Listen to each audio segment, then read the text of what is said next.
Do you know Miller, Snake's right-hand man? Apparently has got at least one serious weakness. He is an insatiable womanizer. He does not bother me, most likely because he considers teenagers off limits. But he has hit on every single one of the few female soldiers here at Mother Base. They ought to be telling him where to stick it, but end up falling for it so easily. I think some of it stems from the fact that he is actually not that bad looking. Anyway, today, that nasty habit got him in trouble. He and Snake got into one of their rare fights, and I was there to see it. They burst out of the showers, completely naked, trading punches. I am no child. The sight of a naked man does not make me blush. But this was something else.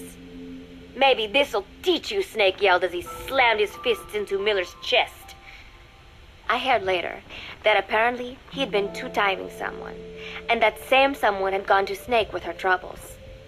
As I see it is her own fault for letting herself be deceived like that. If she is too dumb to see through Miller's lies, then she got what she deserved. But this was not the first time it had happened, or the second, and Snake read Miller the riot act. Miller argued back, and what began as a shouting match turned into a fist fight. "You son of a bitch," Miller yelled as he swung. "Not bad," said Snake, smiling, "but not good enough." And then he was back on the offensive. They had already been at it pretty hard in the showers, and their bodies were covered with bruises. Both of these men had been trained for war, their bodies deadly weapons. They were each bleeding from a dozen places. All this from a fist fight. Even so, it was far less gruesome than if they had given it their all. It was obvious that one of them would be dead were they fighting for real. Miller took another swing, yelling, "Try this then!" Snake parried, then responded in kind. But I could tell he was not aiming for anything vital. "You are one tough bastard, boss," Miller muttered. A smile crept across his face as he caught his breath. And then they went right on fighting. Blood and sweat flew off their glistening bodies. It was combat without hatred or hostile intent. I had never seen violence like this before. And yet, it was more than just a friendly tussle. They were utilizing every technique they knew. It was not a sporting match. They were not playing by the rules. How could they keep this up? At last the two men tired themselves out, and the bizarre scene came to an end. They looked at each other's battered bodies, and then burst out laughing, embracing and congratulating each other on a good fight. It all seemed so idiotic. I still cannot fathom such behavior.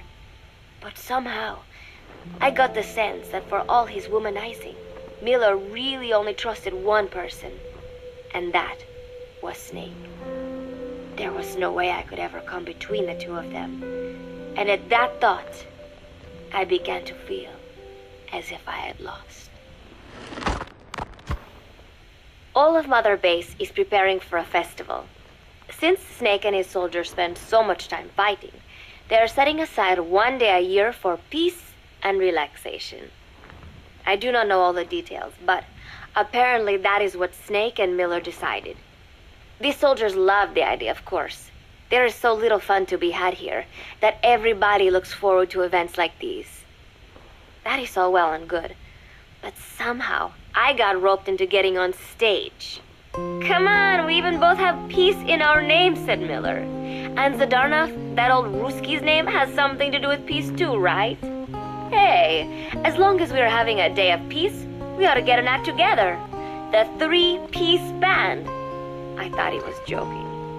He then proceeded to share his idea without bothering to check with me. And now, I am slated to sing. Apparently, he had heard me on the deck one day, and since then he's wanted to form a band. Everybody's looking forward to it, so there is no way for me to back out now. I have never done anything like this, but it does feel kind of nice to know that people are looking forward to it. I mean, it cannot be any worse than Miller's singing, but modifications to Zeke are already finalized, and I must complete my mission. Betray Sai for now, and I will face a fate far worse than death. Still, there is no need to put things in motion just yet. What difference would it make to just wait a little while longer? A whole day of peace. The mission can wait until after that. Can it not? I know I am only delaying the inevitable. When the day comes, one of us will have to die. Snake or me. But still, if I could just come up with some way to stall Cypher, at least until our day of peace. When did I start having thoughts like this? My cover is blown. They know nothing of Cypher or my true objective, but they know I am a spy. There is no more time left. I must act now. I must complete my mission. How did it come to this? All I wanted was 3 more days. Just 3. Miller's already finished writing the song. It is called Love Deterrent. It is about a girl who cannot express her true feelings. I have been practicing. I am no pro, but I was pretty sure I would do a decent job. And now this. Cypher found out that Zeke was complete. He must have someone inside Mother Base besides me, spinning his tightly wound web of control, leaving no room for individual will. Typical. When they found out Zeke was complete, I was ordered to execute the operation immediately. If I was going to enjoy just 1 day of peace, I had to ensure the plan could not move forward. I tried to sabotage Zeke. I thought by damaging the drive system, they would have no choice but to delay their plans. I waited until midnight, and then snuck into the hangar. There would be trouble if it looked like sabotage. I selected one of the drive system's load-bearing parts and carefully worked to warp its shape. The leg's drive system requires a high degree of precision to operate. Even the smallest deviation would have done it. Then, Chico walked in. Maybe it was one of those nights where he could not sleep. In any case, he saw me, panicked, and took off running. It would have been easy to kill him, but I could not. I know he likes me. It is not as if I would ever have an interest in a child like him, but I could not pull the trigger. Not at him, not in the back. Will he tell them? Or is there a chance he will keep it a secret? Protect me? No. He knows now. Knows I am not who he thought I was. He ran without even questioning what I was doing. There is no chance he does not know. And soon, all I have built here will end. And if Cypher has another agent among them, if he finds out I tried to sabotage Zeke, this place will no longer be my heaven. Then it is settled. I make my move now. Chico walked in before my sabotage was complete, so Zeke should still be operational.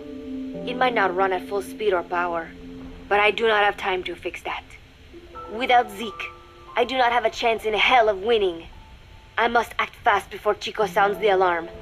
I knew it would come to this. I just did not think it would be so soon. It is time, Zeke. Metal Gear Zeke. Activate.